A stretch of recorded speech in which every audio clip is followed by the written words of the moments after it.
Buenas tardes a todas y a todos. Muchas gracias por venir. Esta es la segunda sesión del programa Conversaciones con Freddy Constanzo de Médicos en tu Barrio.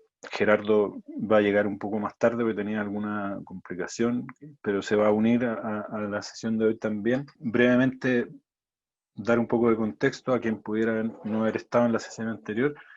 Este es parte del plan de formación del proyecto Teletriage en APS. Lo que queremos es básicamente escuchar a Freddy y a Gerardo, los principales líderes de la iniciativa Médico en tu Barrio.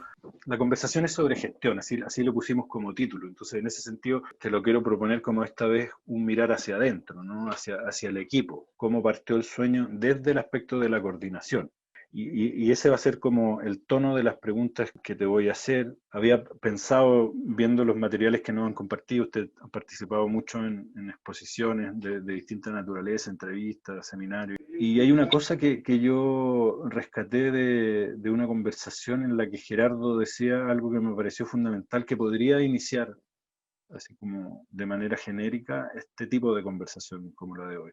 Que es que Gerardo en una entrevista dijo algo así como que el proyecto no es exportable a todo el país de la misma manera, si no cumple con ciertos requisitos, con un requisito que él identificó como clave, que es que existieran las mismas funciones que se cumplen en Higuera. Eso a mí me dejó intrigado y quería conversar con ustedes de eso. En primer lugar, ¿cuáles son esas funciones? ¿Por qué las definieron así? O sea, que nos cuenten un poco desde esa perspectiva y por qué están tan convencidos de que ese diseño funciona, para que empecemos a abrir el campo de la gestión. Entiendo bien lo que quiso decir con respecto a esa afirmación. Es que nosotros hemos repetido el modelo en varias partes, me refiero, hemos dicho cómo es, pero fíjate que después de pasar un año y medio, 2 años, el modelo no creció o no floreció.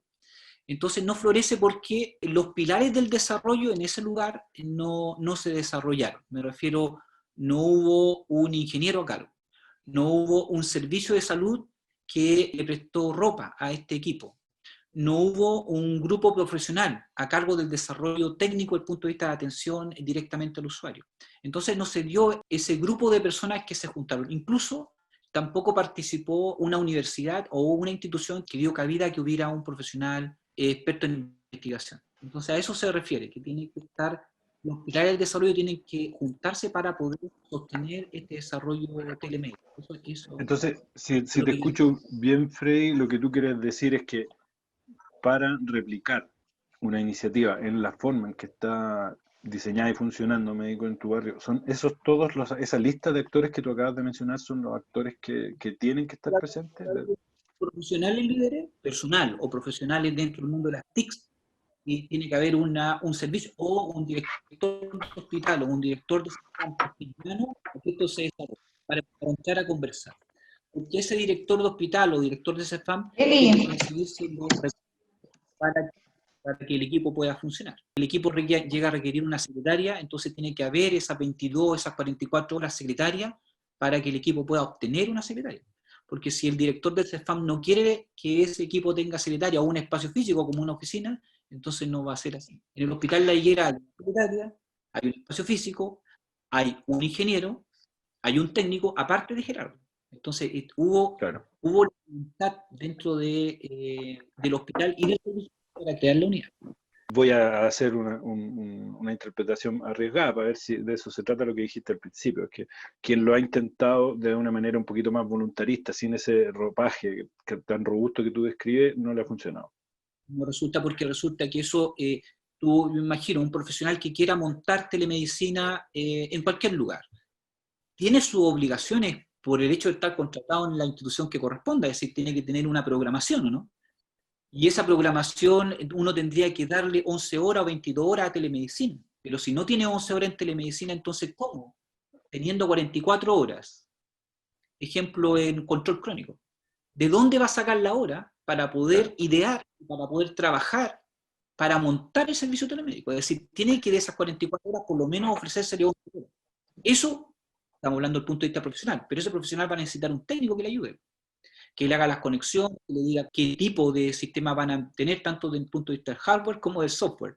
y después una vez tengan que juntarse con los pacientes, entonces tiene que haber alguien que decida qué pacientes son los que tienen que ver. Entonces es el mundo administrativo, ¿te fijas? Está ¿Cómo súper se... bueno eso para dejar un comentario acá, que es que muchas veces en distintos tipos de proyectos nos pasa, no solo en esto. Comprendemos que hay valor en algo que vemos y queremos imitarlo, y queremos imitarlo a puro empuje, y de repente nos falta tomarnos en serio esa responsabilidad de decir, ¿sabéis qué? Esto requiere exclusivizar tiempo, qué sé yo, y tener prudencia y paciencia para esperar hasta lograr esos espacios más formales. A veces vamos a puro ñeque y, claro, resulta, pero no es tan recomendable, digo. A Ñeque me parece muy bien, es decir, es correcto, pero después rápidamente uno lo tiene que institucionalizar y lo Claro. tiene que profesionalizar.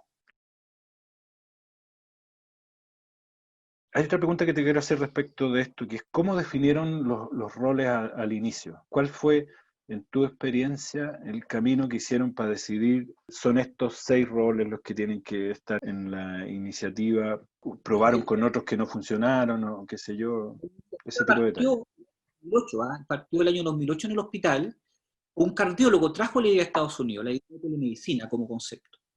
Y él fue capaz de sumar a esta iniciativa a varios de sus cardiólogos. Entonces, lo primero que ellos llevaron a cabo fue lectura de electroencefalograma, electrocardiograma a distancia, y después seguimiento de los pacientes a distancia, pero de forma asincrónica, a través de mail. Y como hubo el terremoto que azotó tanto a Talcahuano, entonces vino una empresa privada de telecomunicación y ella asumió la posibilidad de entregar dinero para el hospital. Y ahí el hospital le dijo que bueno. Entonces ahí entrega la cantidad de dinero y ahí se crea la unidad. Y al crear la unidad, entonces el colega que estaba a cargo decide, tiene que haber un jefe y tiene que haber técnico. Esa fue la primera definición. Y ese técnico tiene que estar con una secretaria. Eso copiando un modelo norteamericano. Pero después, a corto tiempo, lo que le faltaron eran los actores contratados. Me refiero a actores profesionales, me refiero a un médico. Y de ahí es donde me corresponde llegar a mí. Ahí me dice, ¿sabes qué? Tú puedes ser con 11 horas uno de los actores porque no tengo una persona que esté exclusivamente dedicada a telemedicina. Entonces a mí me ofrece el año 2014 el contratarme a 11 horas en telemedicina. Y ahí yo parto en telemedicina en septiembre del 2014. Entonces él fue la persona que lo ideó al inicio. Después, cuando ya estaba contratado Gerardo y estaba contratado yo, entonces nosotros éramos las dos personas que estábamos directamente contratadas para desarrollar telemedicina, y ahí nos pusimos de acuerdo cómo debía esto funcionar y bajo qué término, desde el punto de vista de amistad o desde el punto de vista ético, cuál era una comida que hicimos los dos. Entonces él me preguntaba, oye, ¿qué es lo que tú quieres? Y él me dijo, ¿qué es lo que tú quieres? Y así nos pusimos, nos separamos, la verdad, ¿te fijas? Es como un contrato, así te fijas, esto es lo que yo quiero, esto es lo que tú quieres, sí, estoy de acuerdo, y ahí nos pusimos de acuerdo a trabajar juntos. Nos sinceramos los dos en los objetivos de vida que perseguíamos. Y fíjate que lo hemos cumplido bastante bien. ¿Qué tan importante fue esa dimensión, Freddy, cuando tú dices, yo sé que lo mencionas porque lo quieres relevar, ¿no? Esto de que se sentaron a hablar de objetivos de vida, ¿sí? Sí. Que es parte de una conversación que parece que pudiera estar separada, que es la de gestión, como si nosotros pudiéramos separar algo en el ser humano.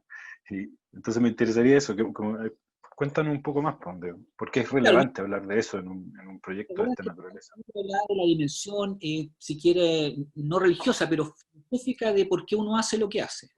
¿Te fijas? Entonces, yo generalmente lo veo a través de historia o filosofía. Entonces, veo cuáles son los errores que los equipos médicos, o no médicos solamente, sino que los equipos humanos cometen a lo largo del tiempo en la medida que han desarrollado un proyecto.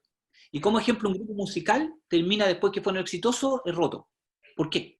Porque había un líder, porque había un baterista, porque había un bajista, ¿te fijas? Porque uno ganó más dinero, otro menos, ¿te fijas? Porque uno tomó más relevancia desde el punto de vista de las comunicaciones y así. Entonces, esa fue la discusión que nosotros mantuvimos, me acuerdo, esa vez que nos juntamos con Gerardo, llegamos a un acuerdo, ¿te fijas? Y por suerte, la visión de vida que tiene Gerardo era bastante similar a la mía, si bien las dos personalidades son muy distintas, pero somos bastante parecidos. Y eso se ha mantenido en el tiempo. Fíjate que ya llevamos 6 años juntos y se ha mantenido, a pesar de los logros. Entonces yo creo que esta sociedad va a seguir. ¿Y cuál es esa visión de vida, Gerardo, si te Freddy, si es que puede, nos pudieras dar un poco más de luz? no sé, ¿cómo puede decir la palabra? Podría ser altruista, o podría ser una visión de que en la medida que mientras más sirvo, mejor me va en la vida, una cosa así. ¿Te fijas? Hay un libro que se llama Las 8 tendencias del éxito, Y las 8 tendencias del éxito es una persona que demostró o estudió de todas las personas más brillantes a nivel internacional cuáles eran las cosas comunes, y se encontró que no era la belleza ni era la inteligencia, sino que era una buena idea, un esfuerzo sostenido e intentar de mejorar cada vez más, trabajar duramente, servir, no servirse, sino que servir. Y se me olvidan las otras 3, pero se llama 8 tendencias que las personas exitosas tienen en común. Lo pueden encontrar ustedes en todo. Pero lo que te escucho es que en general tiene que ver con estar enamorado del servicio, ¿no? El servicio como forma de vida, digamos. Que Sí. es bien relevante porque en momentos en que en algunos sectores de nuestra sociedad, y estoy hablando del mundo, nos parece que hubiera una decisión entre el ser humano que está haciendo su trabajo y el resto del ser humano, definir que las iniciativas en las que participo tienen que cumplir con ciertas condiciones que le dan sentido y propósito a la vida en general, es relevante. Pareciera que pudiéramos separarlas, alternarlas, no mezclarlas, no invitarlas a conversar, y yo estoy de acuerdo contigo en que es crítico ponerlas ahí como condición. O sea, el proyecto lo compartimos si es que ambos estamos en esta senda que tiene que ver más con servir que con obtener retribuciones. ¿Compartir algo más o alguna idea? Cuando nos juntamos por primera vez nos están preguntando, ¿cómo llegamos a la conclusión de que tenemos que trabajar de esa forma, Gerardo? Lo primero es decir, me voy a tomar una licencia. Cuando nos juntamos a conversar, el doctor Constanzo, yo trabajaba con otros médicos, y el resto de los médicos tenían un gusto especial por la plata, digamos, diciéndolo de esta manera, diciéndolo en términos sencillos, digamos, poniéndolo en términos sencillos. Y el doctor Constanzo había dejado el mundo privado por venirse al mundo público. Y toda la hora. Entonces eso me llamó la atención porque la verdad que era como novedoso para mí. Dejar el mundo privado, con lo que significaba esto, digamos, una merma económica, digamos, por el mundo público. Y eso también me motivaba a mí, digamos, lo mismo, digamos, no tanto el dinero, sino que ayudar a la gente que más lo necesitaba, que son nuestros pacientes. Y en ese sentido hicimos match, y fue bastante interesante porque eso era lo que nos motivaba, él como médico, yo como ingeniero, digamos, aportando cada uno de su área, de su ángulo de mirada, y esto lo teníamos claro, que nosotros no teníamos construido, no teníamos el secreto de la Coca-Cola, sino que lo estábamos construyendo, todo esto lo estamos construyendo. Y día a día ahora lo estamos construyendo, a pesar de llevar tanto tiempo, seguimos aprendiendo, y eso es lo que en el fondo me motivó desde la primera reunión que tuvimos. De tener esa mirada de mejora continua, una mirada también de desprenderse un tanto de lo material por tratar de entregarse completamente a esto, fue bastante interesante. Fue lo que también me motivó a mí para hacer lo que estoy haciendo. Te agradezco, Gerardo, y gracias por llegar. Habíamos hablado antes de esa estructura mínima que tú en alguna entrevista habías definido como irreemplazable, que las funciones mínimas que tiene ese proyecto no son reemplazables, si no funciona, no se puede replicar a puro pulso, puro ñeque. Y una de las cosas que relevó Freddy es como la dimensión presupuestaria o de recursos del proyecto, en el fondo, la asignación correcta de recursos del proyecto, que se debe tomar muy en serio, digamos. O sea, como que se puede partir a pulso, se puede partir a ñeque, se puede partir probando, pero rápidamente hay que formalizar y hacer esa reserva. Y es bonito hacer la mezcla entre esta como lectura o declaración de votos que se hicieron al inicio, con un tema como más duro, que es la gestión. Es decir, a nosotros no nos interesa el rédito, pero sí nos interesa la eficiencia. Por lo tanto, y con un estándar de cierta responsabilidad, lo que tenemos que definir es: aquí tienen que haber recursos asignados, con horas asignadas, con, qué sé yo, compensación económica por esas horas, y todo lo que corresponde en un diseño organizacional acabado, que a veces en esta conversación altruista, y lo reitero y lo relevo porque es un asunto crítico de la gestión, se nos mezcla el altruismo y se nos transforma en voluntarismo. Y el voluntarismo no le hace muy bien a los proyectos. Entonces está súper bueno. Aprovecho que llegaste, Gerardo, porque había quedado colgada una pregunta y quizás tú tenías el dato. Irene nos preguntaba cuál es el costo en recursos humanos que ustedes invirtieron. En el 2012 teníamos 44 horas de ingeniero, 88 horas de enfermera y 44 horas de paramédico. de técnico paramédico, que hacía las funciones de secretaria, digamos. ¿Ya? Ese fue el recurso humano que contábamos. Ahora se nos sumaron, ahora en el recurso humano que tenemos para la macro-región, Sur y Maule, es 88 horas de enfermero, perdón, de ingeniero, 44 horas de administrativo, 44 horas de técnico paramédico y 44 horas de enfermera. Ese es el recurso humano que tenemos nosotros para puro telemedicina. Para hacer, digamos, esas funciones, nada de informática. La unidad informática. Claro, te escucho eso como diciendo, y ese es un recurso mínimo, o sea, exactamente. Ahora nos dimos cuenta que nos faltan tenemos una brecha importante de recursos humanos para absorber la cantidad de especialidades que tiene el hospital, y vamos a hacer un requerimiento a la dirección para aumentar el recurso humano, porque ahora con la pandemia estamos dándolo todo, ya los chicos no pueden seguir más estirando el chicle, entonces necesitamos más recursos humanos. Nos preguntan para cuánta población. Nosotros tenemos en cardiología, digamos que la que más ve es 1.600.000 habitantes. Pero lo que estamos viendo ahora es la población del Servicio de Salud Talcahuano, que son 360.000 habitantes, algo así. 360.000 habitantes, y en cardiología, digamos que es el proyecto macrorregional, abordamos 1.600.000. Pero eso es para una sola especialidad, ¿ya? Para cardiología. ¿Ya? No sé si me explico, digamos. Para 25 especialidades son 360.000 habitantes. Pero en una especialidad se salta a 1.600.000. Y en términos de comparativa de lo que pudiéramos extrapolar, eso significa que cuando vayan saliendo a la macrorregión, las otras especialidades se van a enfrentar a una población similar. Así es la misma, de acuerdo a lo que la Subsecretaría de Redes nos deriva a nosotros nos corresponde 1.600.000 habitantes. Está súper bueno porque permite, como te digo, hacer la comparación y dimensionar, más o menos, tener datos que son relevantes para poder empezar a imaginar alguna cosa, ¿no?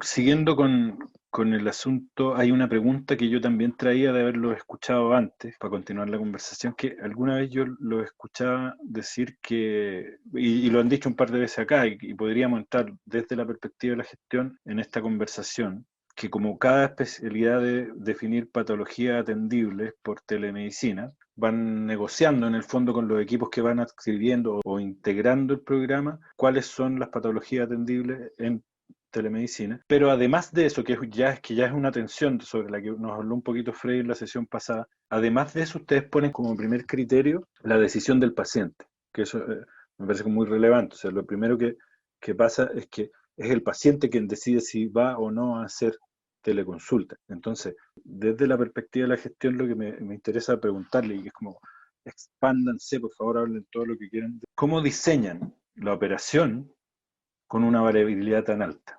Porque no tienen ninguna certeza de quién va a decidir que si acepta o no la teleconsulta, ese tipo de cosas. O quién va a decidir quién se va a adscribir con qué patología. Frey algo nos empezó a hablar la semana pasada. Parto con la parte técnica, desde el punto de vista médico.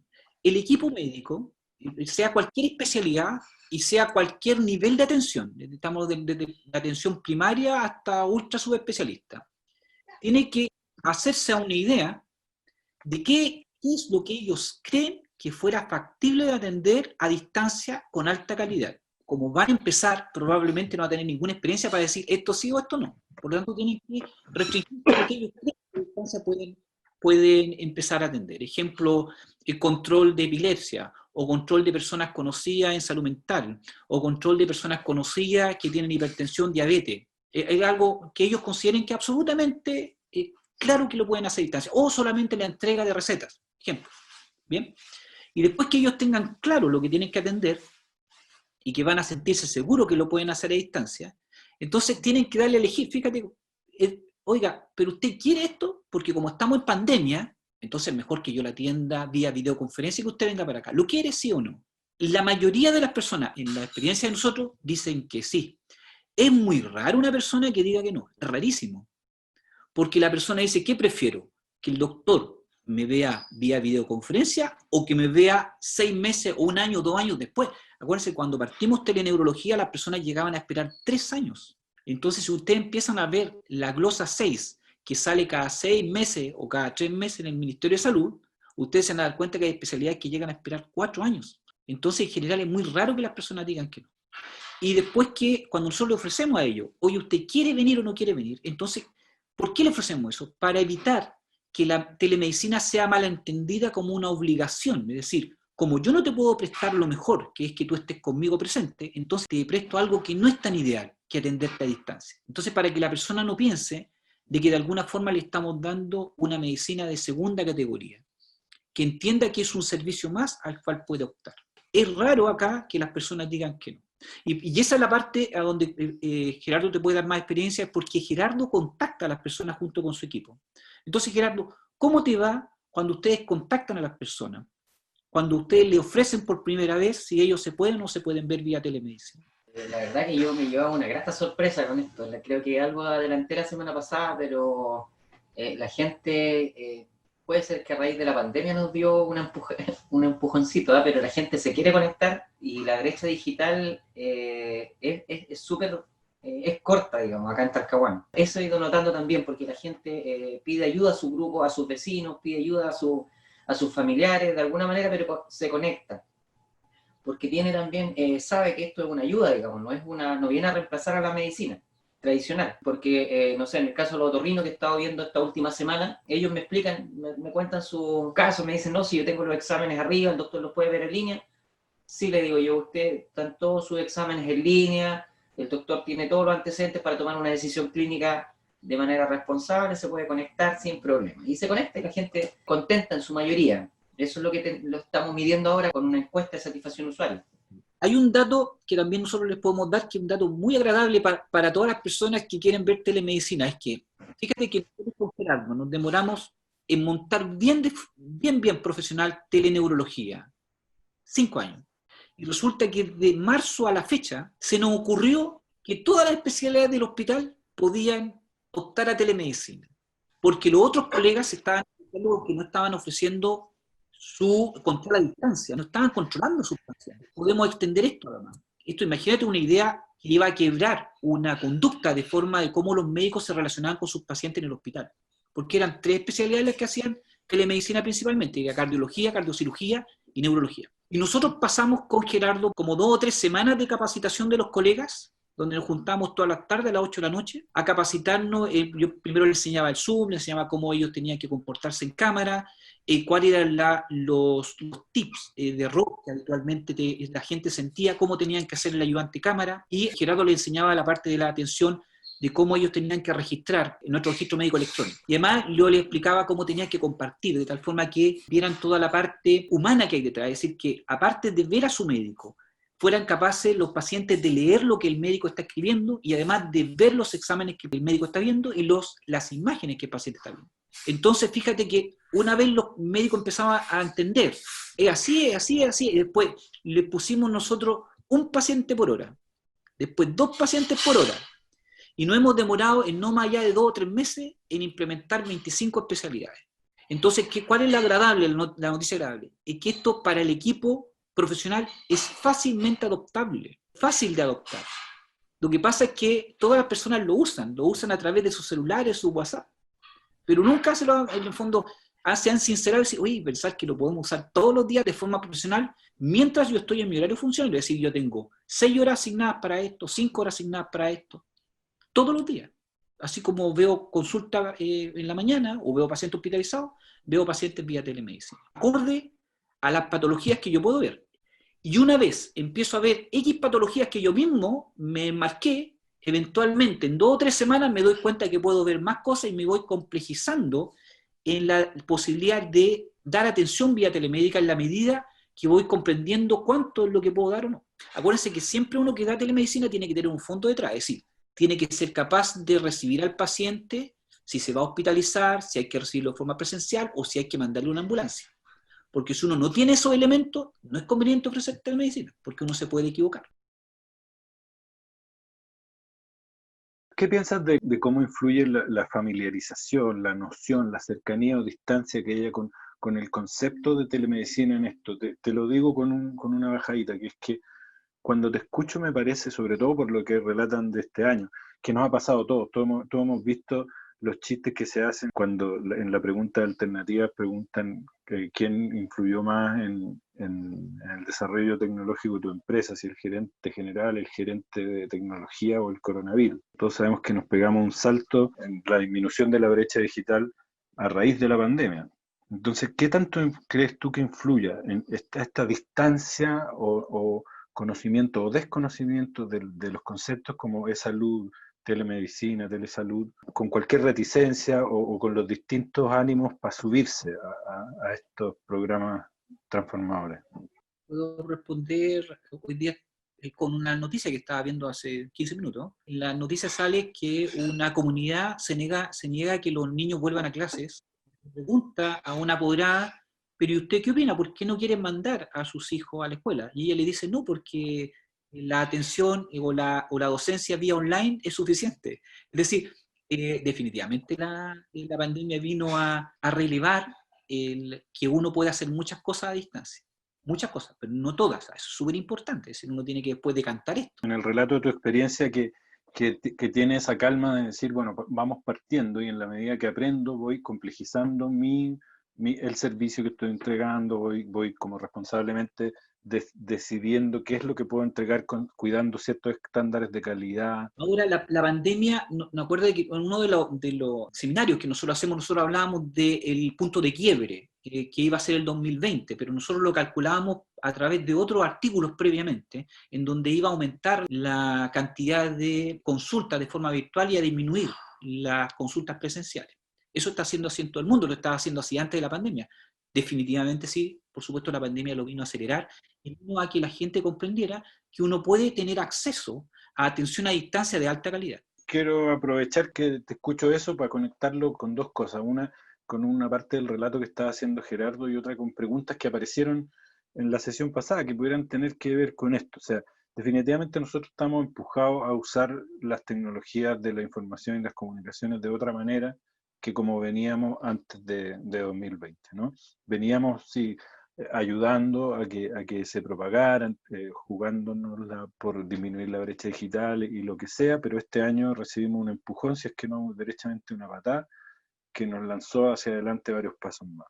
Y entonces eso ayuda, digamos. Me imagino que las resistencias que pudieran haber habido en 2019 no son las mismas que en 2020, y así la experiencia de cualquiera de nosotros puede dar cuenta de eso. Entonces le quería preguntar a Gerardo cómo han resuelto, y un poco creo que ya lo especuló, pero para que se extienda un poco, cómo han resuelto el uso de parte de los pacientes, de los usuarios, de la comunidad que accede al programa Médico en tu Barrio. En algún momento tú mencionaste que parte del proceso es chequear la accesibilidad de los usuarios, ¿no? Que efectivamente cumplan con una serie de condiciones mínimas que también son críticas para que el servicio pueda funcionar.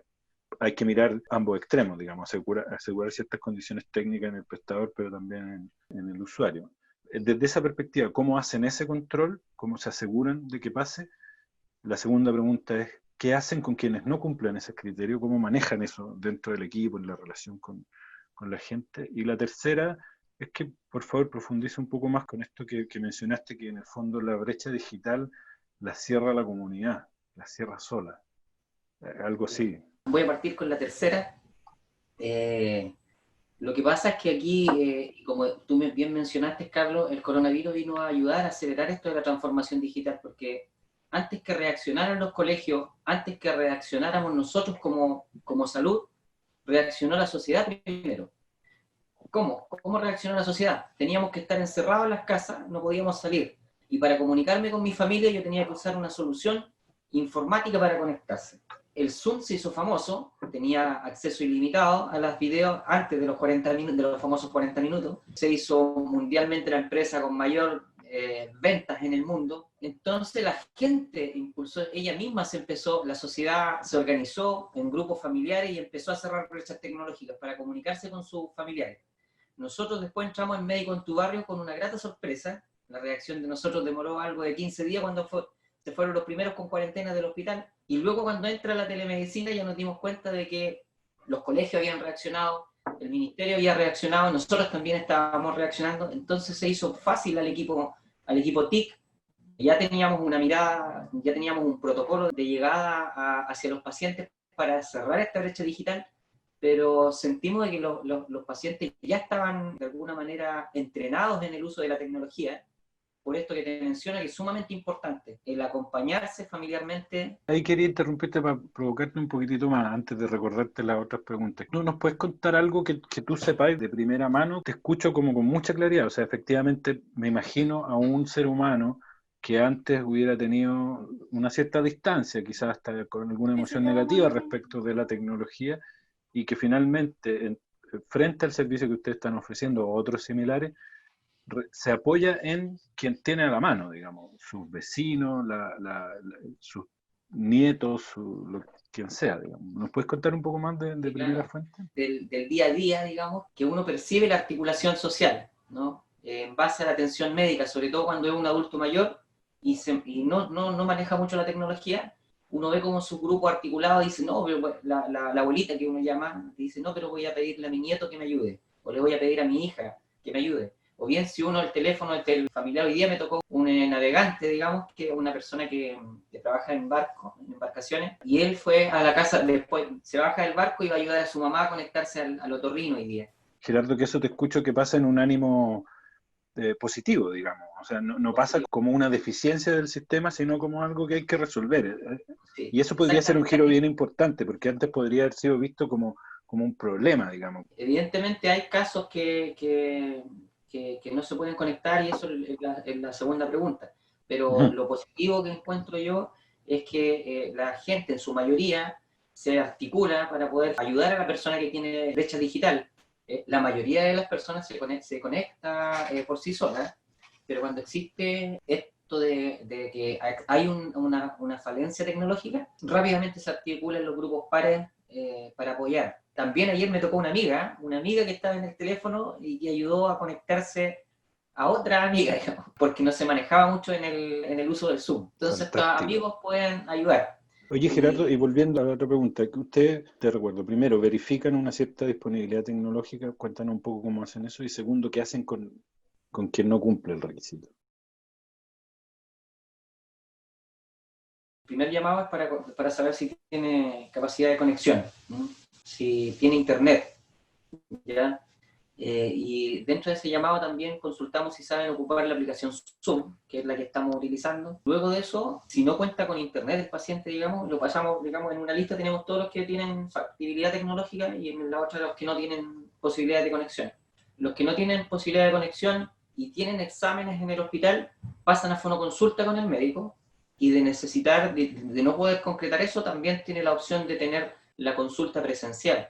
Como los horarios no hay tanta disponibilidad de médicos presencial, esto es un filtro bastante importante. En la encuesta que nos mencionaron en la sesión pasada, ¿van a investigar la satisfacción segmentada así también, por ejemplo, entre los que acceden directamente a la teleconsulta, los que pasan por la fonoconsulta, los que tienen que ser derivados a consulta presencial por no cumplir requisitos tecnológicos, para investigar en la satisfacción de esas personas que por alguna precariedad, que es más bien material, pudieran quedar un poco afuera de estas nuevas maneras de prestar los servicios? Esta parte del estudio está solamente comparando a la gente que logró entrar a la teleconsulta y si está satisfecha con la teleconsulta puntualmente. No estamos observando un panorama distinto a ese, estamos observando solamente la teleconsulta. La encuesta se desarrolla a las personas que tuvieron su visita virtual su consulta virtual con el médico, y no a las que han tenido brechas tecnológicas. Eso tendría que tener otra lógica, otra hipótesis. Muchas gracias, Gerardo. Freddy, ¿tú querías decirnos algo? Sí, respecto a las personas que por cualquier razón uno no logra contactarse a distancia, las personas debieron uno garantizarle verla de forma presencial. Yo estoy a cargo de cómo funciona el equipo de neurología, y habitualmente el 70% es presencial y el 30% de los servicios son telemédicos de forma ambulatoria. El único conflicto que nosotros tenemos en este momento de forma presencial es que el rendimiento de los neurólogos lo tuvimos que bajar a 2 por hora, no 3 por hora, que es lo habitual. Pero eso va a durar mientras dure la pandemia, para evitar el aprovechamiento de los pacientes fuera de los box médicos. Bueno, estamos llegando ya a los minutos finales, entonces para que nos podamos tomar el tiempo prudente para cerrar y hacer conclusiones, me gustaría dejar abierta la palabra para quien quiera hacer alguna reflexión final, partiendo por invitar a Irene, para que nos diga qué le ha parecido la sesión de ahora y aprovecha de preguntar lo que quieras preguntar, si es que te apetece.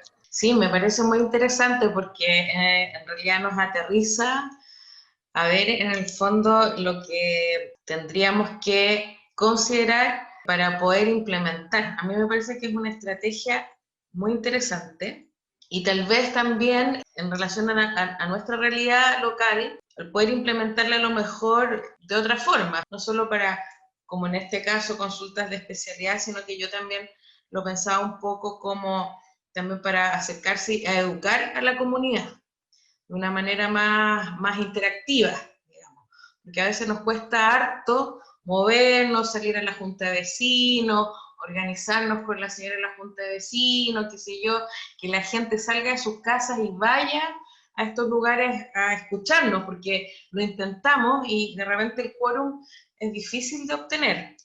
Pero esta nueva forma de conexión nos facilita a todos, tanto a nosotros como equipo, como a la comunidad también. A mí me interesa mucho, en el fondo, poder ver de qué manera podemos a lo mejor hacer algo en esa línea, a lo mejor en un futuro, pero también a través de los distintos PRAPs y programas que también nos llegan desde el ministerio, ¿ya? Y que son administrados por el Servicio de Salud. Por ahí hay un programa de salud familiar que es lo primero que se me viene a la mente, junto con un programa de promoción, y a lo mejor por ahí ir aunando recursos que nos permitan establecer una forma de trabajar con la comunidad. Y yo lo entiendo que es así, que hay que, en el fondo, establecer este vínculo, estas vías, y fortalecerla para poder hacer un trabajo que dé resultados. Le agradezco mucho la experiencia y bueno, a trabajar nomás y ojalá que pensando y pensando se nos ocurran algunas maneras de qué podemos hacer acá en Paine respecto a esa área. Aprovecho de lanzarte un guante a propósito de tu comentario para ver si lo recoges, que es que como ya veo que nos cuentas que se te empiezan a ocurrir cosas, yo creo que se empiezan a producir conexiones entre la experiencia de Gerardo y Freddy y las posibilidades que están frente a los equipos de salud que están acá presentes. Entonces, lo que me interesa como desafiarlo es a que empiecen a hacer preguntas desde su propio interés, del modo en que yo me imagino, lo que sea que me esté imaginando, quiero que tú me digáis cómo se hace, cómo te imaginas tú que se hace desde tu experiencia, qué es lo que falta. Ahora nos acaban de lanzar durante la última hora algunos datos bien bonitos que nos van a servir mucho para empezar a imaginarnos cosas, datos, estándares y relatos de experiencia que nos pueden nutrir para empezar a diseñar, a especular posibilidades. Yo recuerdo en una conversación comparaba a la experiencia médica en tu barrio con una dinámica de este tipo, digamos, si las organizaciones del sistema de salud están en un lugar que tiene una reja afuera, que es cualquier tipo de construcción que tiene una reja afuera, lo que hicieron los médicos en tu barrio es saltar la reja, ponerse afuera, se pusieron afuera. Y en términos del proceso de gestión de la demanda, lo que están haciendo es hacer que menos gente llegue a la reja, no están metiéndose en el camino, lo que están haciendo es liberar un poco el acceso por la puerta principal a través del montón de actividades que han desplegado y todo lo que se están imaginando.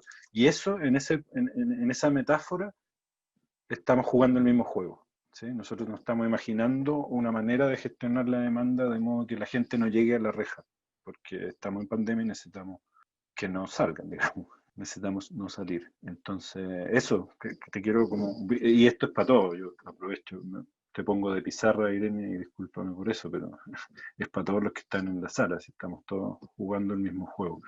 Entonces, quiero cerrar dejándole la palabra a Freddy y a Gerardo, agradeciéndoles muchísimo por el ánimo y la disposición, por estar tan comprometidos con ayudarnos. Me ha gustado mucho la conversación. Yo puedo reforzar la idea de Irene. La intención de nosotros, siempre hemos tenido Gerardo, es que creemos que esta herramienta es una herramienta que debe desarrollarse a partir de las brechas locales, con los líderes locales. tomando la idea que pudieran tener otras personas a distancia, pero siempre tomando en consideración cuáles son las necesidades y las brechas a nivel local. Así que por eso es importante, si educación es el problema, entonces educación será. Nosotros tenemos en la plataforma Médico en tu Barrio cápsulas de educación, incluyendo cápsulas de odontología, y ahora van a subirse cápsulas de kinesiología y de servicio social. Así que eso también es una ayuda. Está dentro del concepto de telesalud. Súper. Gracias, Freddy. Yo solamente agradecer a ustedes, a todo el equipo, por haberme escuchado, por haber estado con nosotros, y bueno, hay que ponerle empeño, y la verdad que cuando uno tiene ideas y cuando va escuchando otras experiencias se le van ocurriendo cosas, y hay que aprovechar la tecnología da mucho espacio para poder jugar, digamos. Y esto de la educación, por ejemplo, lo que comenta Irene, creo que es fundamental en atención primaria. Si bien es cierto, existe cercanía con los territorios, pero en estos tiempos de pandemia la gente no tiene muchas ganas de salir y prefiere este tipo de maneras de comunicación para poder educarse, digamos, formarse en salud. No lo viene a reemplazar a lo presencial. Reitero, siempre es rico estar presencial, compartir un cafecito, algo así, pero sí hay que aprovechar esta tecnología para poder educar a nuestra población. Muchas gracias, Gerardo. Blanca nos dice que hay que aprovechar esta etapa de pandemia en que la gente quiere aprender. Claro, por supuesto, de eso se trata un poco. Sobre todo, como comentaba Gerardo, que hay otra disposición para enfrentar la tecnología a pesar o con o desde una cierta reticencia o distancia que hubiera antes de que este contexto nos dispusiera de otro modo, ¿no?